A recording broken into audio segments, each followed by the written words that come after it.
네, 오늘 우리 계속해서 마태복음 9장의 말씀을 읽었습니다.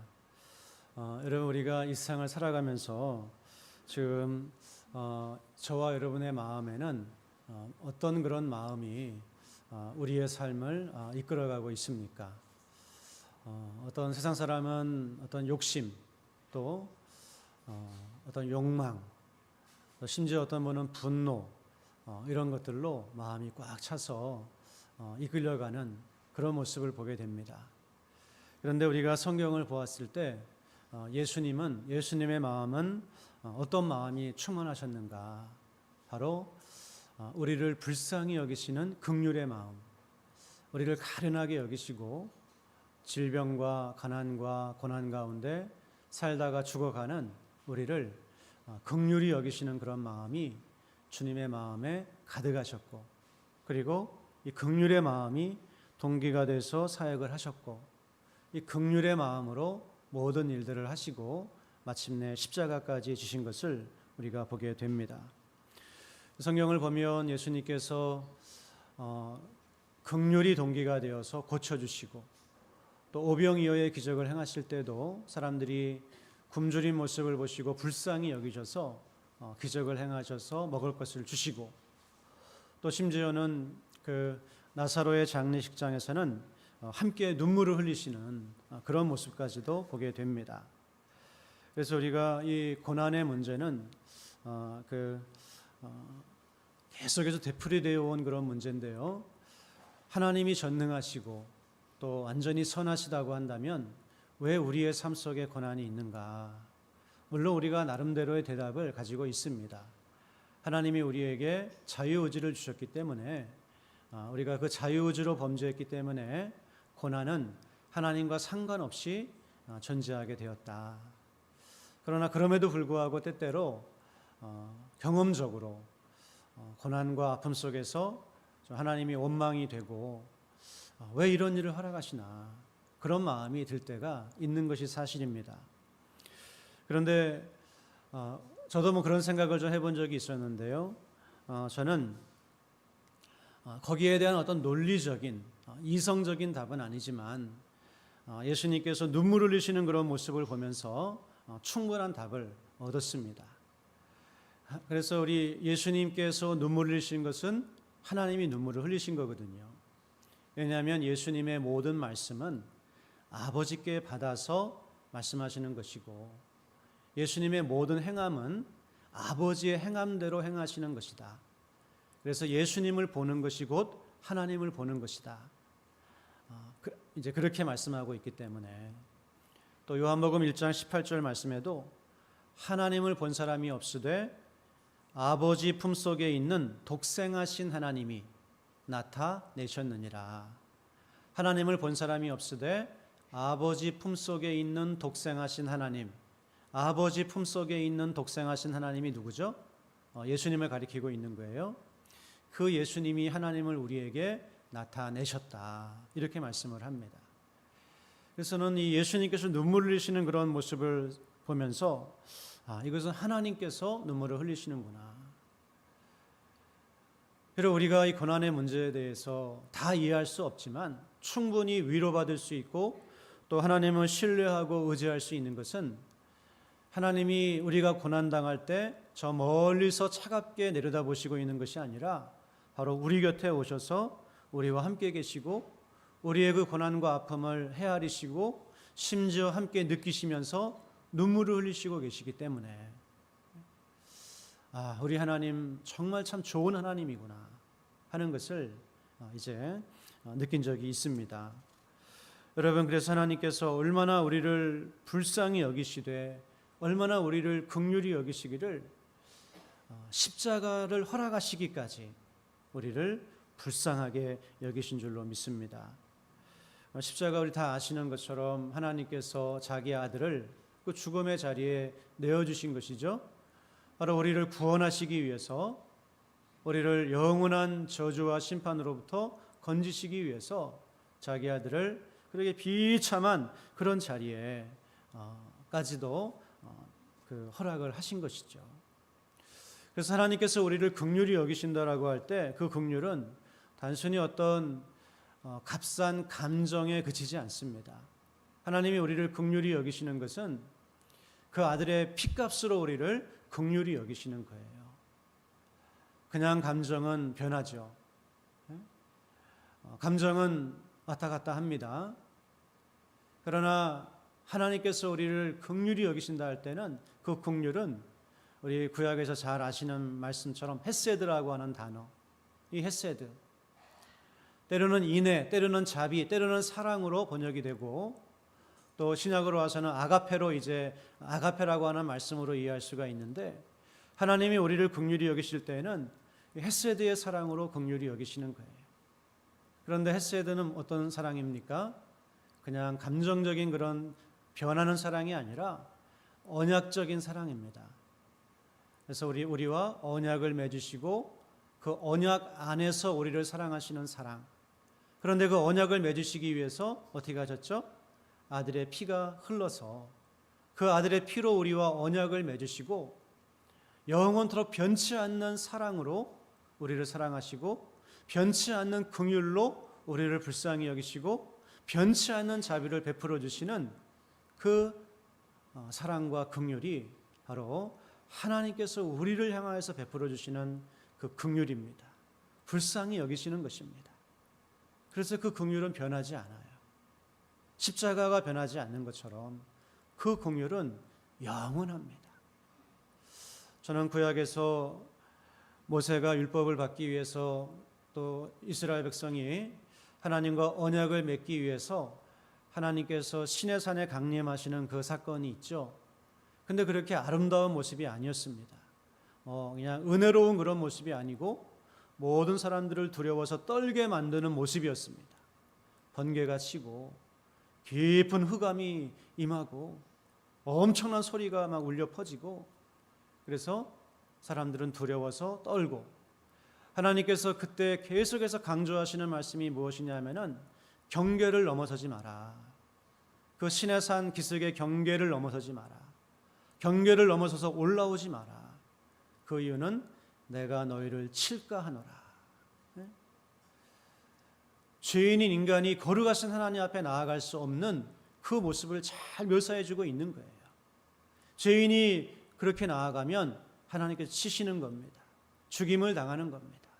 그런데 조금 뒤에 보게 되면 놀라운 광경이 펼쳐지는데 어떤 광경인가 하면 출애굽기 24장 11절 말씀을 보면 이스라엘을 대표하는 장로들이 하나님 앞에까지 올라가 있어요. 그리고 하나님을 거기서 뵙습니다. 그리고 하나님 앞에서 먹고 마십니다. 하나님의 상에서 함께 교제하는 그런 장면이 펼쳐지는 거예요.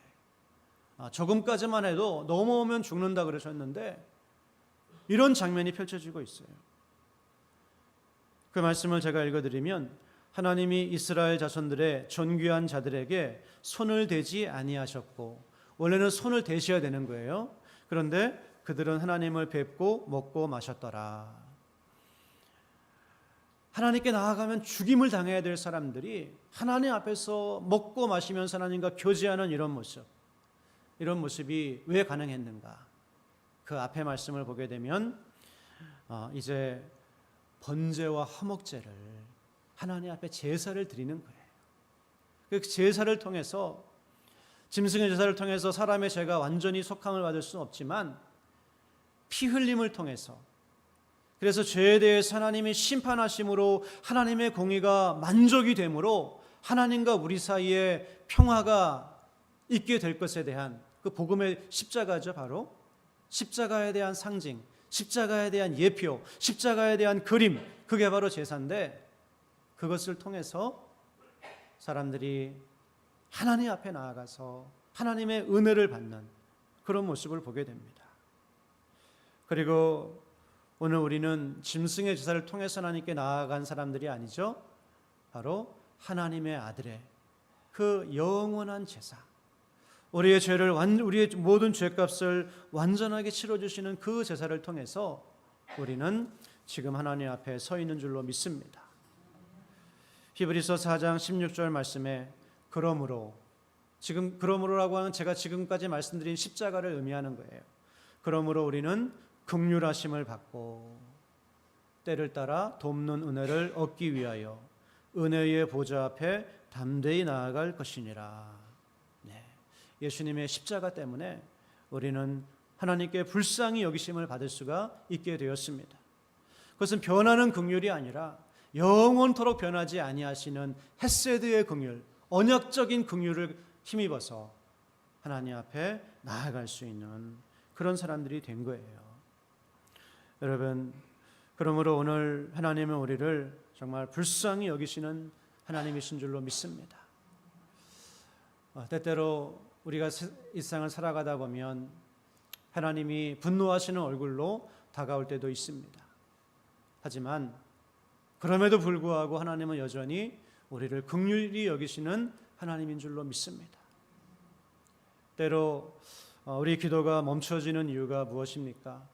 우리의 마음이 낙심되는 이유가 무엇입니까? 하나님이 나와 같은 사람을 사랑하시나? 내가 하나님께 기도할 자격이 있나? 내가 하나님께 나아가서 은혜를 구할 자격이 있나? 우리의 모습이 나를 무너뜨려요. 그래서 기도를 멈추게 하고 은혜를 사모하는 것을 멈추게 하고 저 구석에 가서 혼자 슬피 울 때가 얼마나 많이 있습니까? 그러나 여러분 기억하시기를 바랍니다. 하나님은 우리를 긍휼히 여기십니다. 아버지가 자식을 불쌍히 여기는 것처럼 우리를 불쌍히 여기신 하나님, 그 하나님이 우리 하나님인 줄로 믿습니다. 여러분, 자녀가 집에서 이렇게 잠자는 모습을 들여다보면 어떤 마음이 드세요? 좀 불쌍한 마음이 좀 안 드시나요? 네, 저는 우리 자녀들 잘 때 보면은 참 안타까워요. 불쌍해요. 네, 뭐 특별히 불쌍한 이유도 없는데 이상하게 불쌍해요. 그게 좀 부모의 마음인 것 같아요. 그런데 여러분, 하나님은 우리를 그렇게 불쌍히 여기는 마음으로 지금도 바라보고 계시는 거예요. 여러분이 뭘 때로는 잘못할 수 있고 또 우리가 죄를 지을 수 있고 실패할 수 있고 넘어질 수 있고 하지만 그럼에도 불구하고 우리는 하나님의 언약 안에 있기 때문에 예수 그리스도의 십자가 안에 있기 때문에 하나님께서 나를 긍휼히 여기시고 나의 기도에 귀를 기울여 주시고 우리의 삶을 인도하시는 하나님이시라고 하는 것을 여러분 믿으시기를 주님의 이름으로 간절히 축원합니다. 그래서 우리는 이 하나님의 나의 공로와 나의 뭔가를 의지해서가 아니라 또 나의 죄 때문에 무너져서 하나님을 포기할 것도 아니고 오직 십자가를 통해서 부어주신 하나님의 그 긍휼을 의지해서 하나님 앞에 나아가는 그와 같은 삶을 우리가 살아야 된다고 하는 것입니다. 이때 그러므로 예수님께서는 이와 같은 하나님은 우리를 긍휼히 여기시되 십자가로 긍휼히 여겨 주셨고, 그리고 오늘도 본문을 보게 되면 예수님께서 우리의 불쌍함을 세 가지 방법을 통해서 위로하시고 소망을 주시는 것을 보게 됩니다. 첫 번째는 하나님 나라의 복음을 우리에게 전해 주심으로 우리를 불쌍히 여겨 주셨습니다. 35절 말씀을 보시게 되면 예수께서 모든 도시와 마을에 두루다니사 그들의 회당에서 가르치시며 천국 복음을 전파하시며 모든 병과 모든 약한 것을 고치시니라. 네. 이 모든 지금까지 우리가 마태복음 5장이 아니라 사실은 처음부터죠. 예수님의 모든 사역은 천국 복음을 전파하시고 천국이 이 땅에 임하고 있다라고 하는 것을 치유와 귀신을 내어 쫓으시는 것을 통해서 증명하신 사역이었습니다. 그런데 이 모든 일들이 왜 하신 거예요? 우리를 불쌍히 여기시기 때문에. 그래서 죄와 사망과 마귀의 권세에 묶여있는 사람들, 그 사람들을 긍휼히 여기시고 구원하시는 것, 그게 바로 이 천국 복음입니다. 여러분, 천국은 죽어서 가는 나라가 단순히 아니라 그랬죠. 하나의 부분일 뿐이고 천국은 예수 그리스도께서 이 땅에 오셔서 복음을 선포하는 그 순간부터 이 땅에 임하게 되는 거예요. 그래서 우리의 국적이 바뀌게 되는 겁니다. 우리가 만약에 북한에서 태어났다고 생각을 해보세요. 아무리 똑똑한 사람도 종노릇하며 살아가고 있는 것이죠. 하지만 북한에서 우리나라로 자유를 찾아서 왔다고 생각해 보십시오. 국적이 바뀌면 완전히 그 인생이 달라지는 거예요. 그것처럼 우리가 예수님의 복음을 믿음으로, 예수님을 영접함으로 우리는 국적이 바뀌었죠. 사탄 나라의 종노릇하던 소속에서 이제는 하나님 나라의 자녀의 소속으로 이렇게 바뀌게 된 그런 사람들이 되었습니다. 그래서 여러분이 지금 예수님을 영접하셨고 주님의 통치 아래 살아가기를 원하시는 분들이라고 한다면 천국 백성이 된 줄로 꼭 믿으시기를 바랍니다. 이것이 우리를 불쌍히 여기셔서 우리에게 주신 큰 은혜라고 하는 거예요. 그리고 두 번째로는 주님은 우리의 목자가 되어주심으로 우리를 불쌍히 여겨 주십니다. 36절 말씀을 보시면 우리를 보시고 불쌍히 여기시니 이는 그들이 목자 없는 양과 같이 고생하며 기진함이라. 왜 이들이 불쌍해 보였습니까? 목자 없는 양과 같이 헤매고 방황하고 있었기 때문입니다. 양이 목자가 없다면 또 잘못된 목자를 만난다면 그 양은 모든 것이 재앙일 수밖에 없습니다. 먹는 것, 마시는 것, 입는 것, 또 인도함을 받지 못하고 보호함을 받지 못합니다. 그러나 양은 참된 목자, 진정한 목자가 있다고 한다면 그 양은 모든 것이 다 해결이 되는 거예요. 그 양은 행복한 삶을 살 수 있는 양인 줄로 믿습니다. 그래서 예수님은 우리를 불쌍히 여기셔서 우리의 목자가 되어주시는 줄로 믿습니다. 여러분의 목자는 누구십니까? 왜 이렇게 자신들이 없으세요? 네? 여러분의 목자가 전가요? 네, 예수님입니다. 네? 교회는 예수님을 목자로 알고 예수님을 따르는 사람들이 모인 양떼들이에요. 그래서 예수님께서 내 양떼라고 그렇게 교회를 묘사하지 않습니까? 믿는다고 하는 것이 무엇입니까? 우리 믿음의 여러 가지 정의들이 있는데요. 믿음은 예수님을 영접하는 것이다. 이것도 믿음의 훌륭한 정의예요. 그런데 목자 되신 예수님과 관련돼서 우리가 믿음의 귀한 정의를 얻을 수 있는데 우리 요한복음 10장 다 같이 한번 오늘 찾아보도록 하겠습니다. 요한복음 10장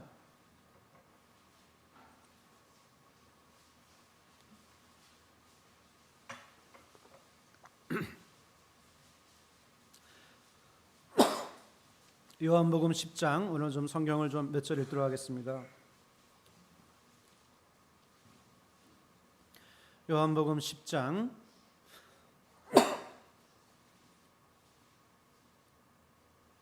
우리 11절 말씀 먼저 한번 읽겠습니다. 요한복음 10장 11절 말씀 시작.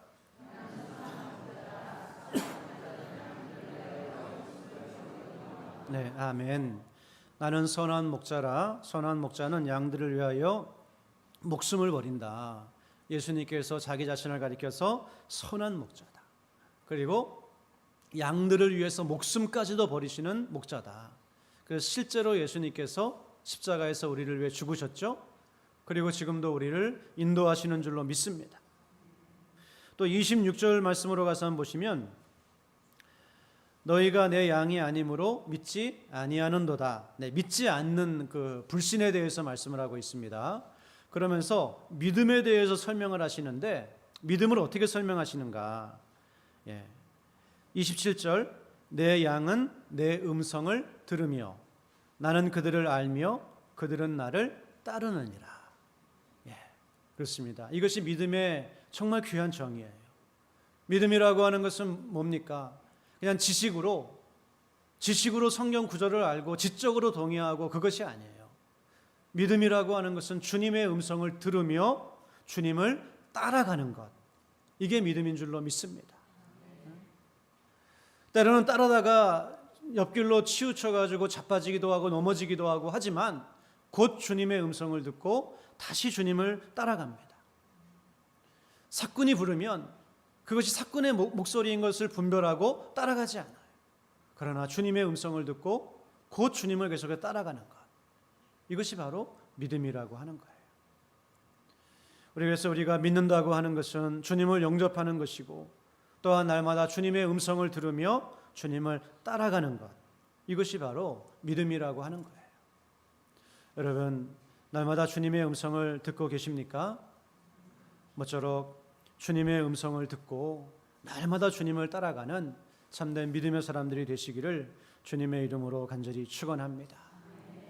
세상의 소리, 또 잘못된 목자의 소리가 아니라 오직 주님의 음성을 듣고 따라갈 때 그 마지막은 영생이라고 하는 거예요. 그래서 이 땅에서도 주님이 우리의 목자가 되셔서 우리를 푸른 초장 쉴 만한 물가로 인도하시고, 때로 사망의 음침한 골짜기가 있지만 지팡이와 막대기로 우리를 도와주시고, 그리고 우리를 의의 길로 인도하시고, 그리고 마침내 원수의 목전에서 우리에게 큰 잔치상을 베풀어 주시고 우리의 잔을 채워주시고, 그리고 영원토록 아버지 집에 우리를 거하게 하시는 이런 주님의 목자 되시는 인도하심이 우리의 삶 가운데 있는 줄로 믿습니다. 여러분, 내가 내 인생의 목자라고 생각하지 않으시기를 바랍니다.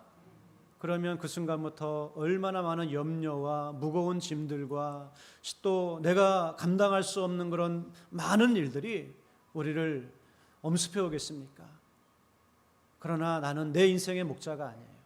예수님이 내 인생의 목자입니다. 그래서 우리는 주님의 음성만을 듣고 따라가면 걱정하고 염려할 것이 없는 줄로 믿습니다. 왜냐하면 내가 알지 못하는 푸른 초장을 예수님께서 예비해 놓으셨고, 내 힘으로 지나갈 수 없는 사망의 골짜기를 주님께서 도와주셔서 함께 지나가게 하실 것이고, 모든 것을 주님께서 책임져 주실 것을 믿기 때문에 이 믿음 한 가지, 예수님이 나의 목자이십니다, 이것을 믿고 우리가 주님을 신뢰하면서 나아갈 때 수많은 근심과 걱정으로부터 자유함을 얻게 되고 무거운 짐을 내려놓게 되고 하나님의 주시는 용기와 힘 가운데 살아가는 그와 같은 삶을 우리가 누리게 될 줄로 믿습니다. 그래서 여러분, 예수님은 나의 목자십니다. 나를 떠나지 아니하시고 지금도 나와 함께 하셔서 나의 길을 인도하고 계십니다.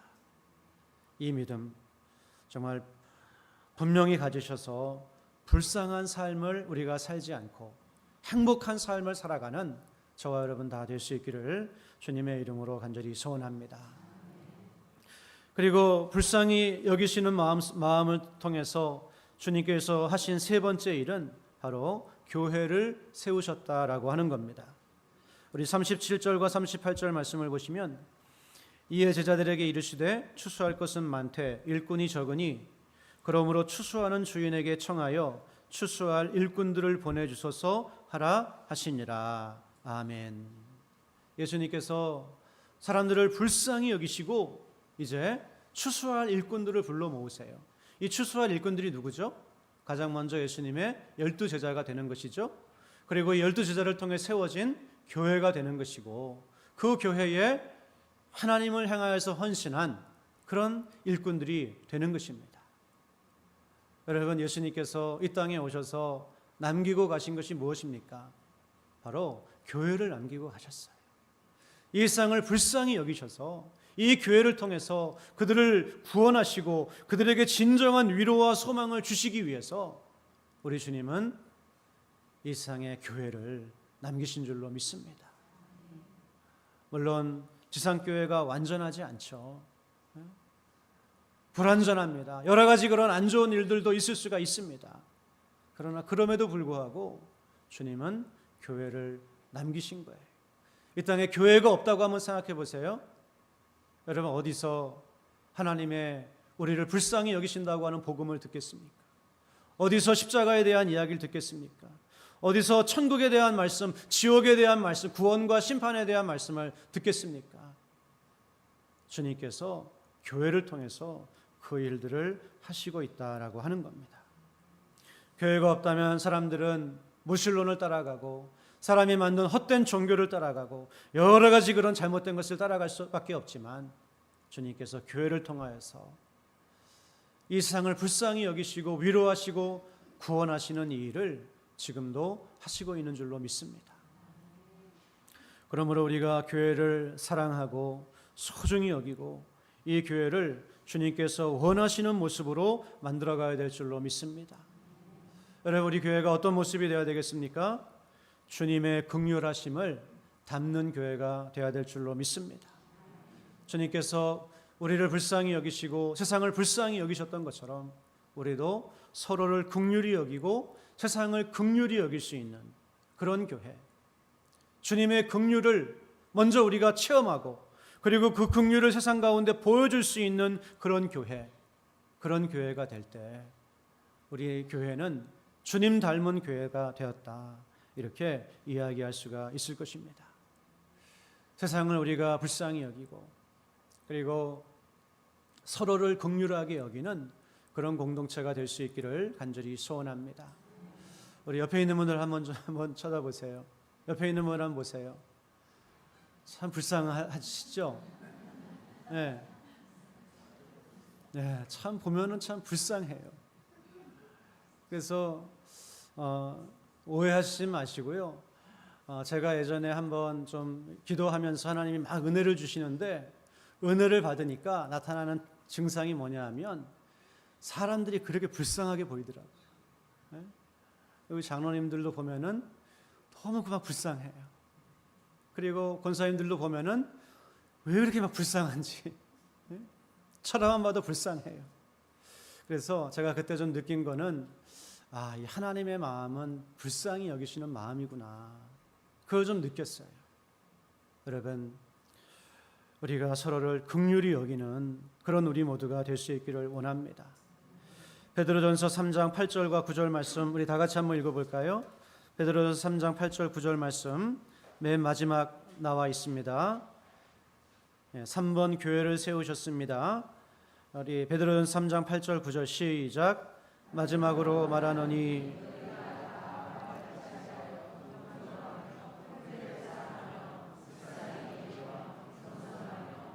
악을 악으로 욕을 욕으로 갚지 말고 도리어 복을 빌라. 이를 위하여 너희가 부르심을 받았으니 이는 복을 이어받게 하려 하심이라. 아멘. 너희가 다 마음을 같이하여 동정하며 형제를 사랑하며 불쌍히 여기며 겸손하며 이와 같은 모습으로 하나님의 교회를 세우라고 하는 거예요. 그리고 에베소서 4장 31절과 32절 말씀도 같은 말씀을 하고 있습니다. 다 같이 한번 읽겠습니다.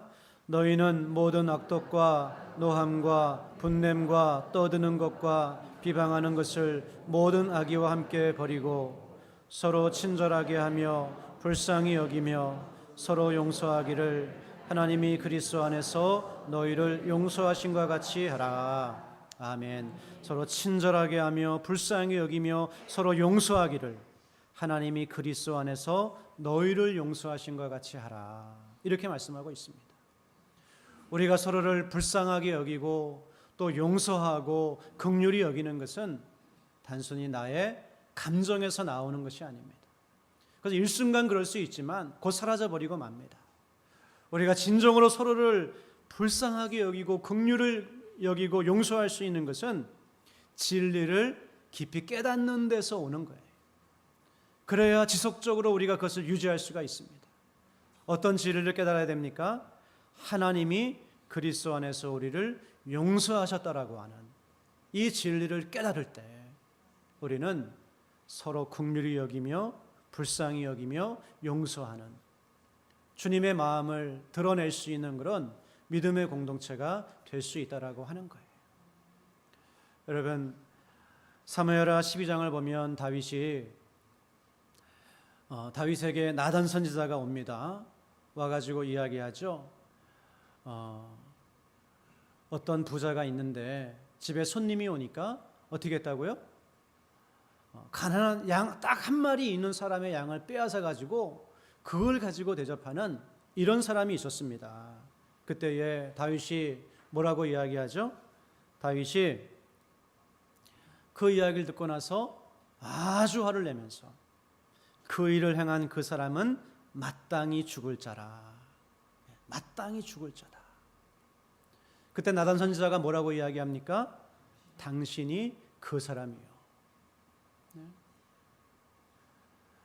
다윗이 밧세바를 빼앗아 오고 그리고 그 남편을 죽인 그 사건을 말하는 거 아닙니까?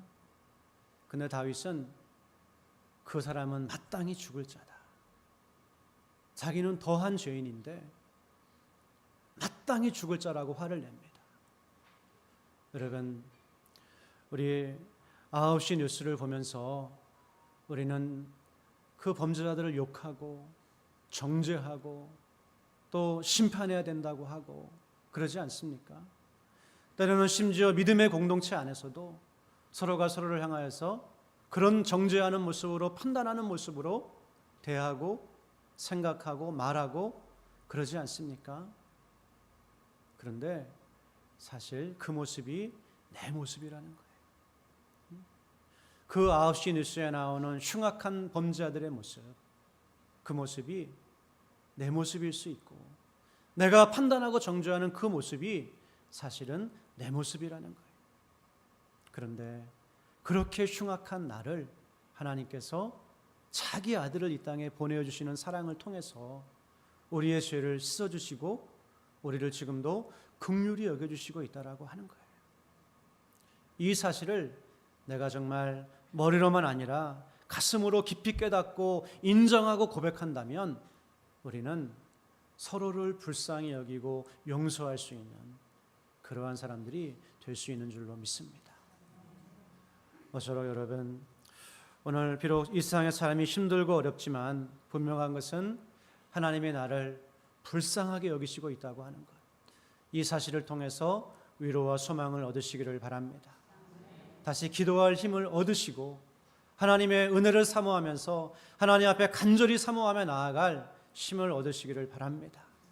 그리고 내가 이 은혜와 사랑을 받았으니 이제는 서로를 긍휼히 여기고 용서하면서 주님의 그 성품과 주님의 임재를 드러내는 그런 교회로 함께 세워갈 수 있기를 주님의 이름으로 간절히 소원합니다.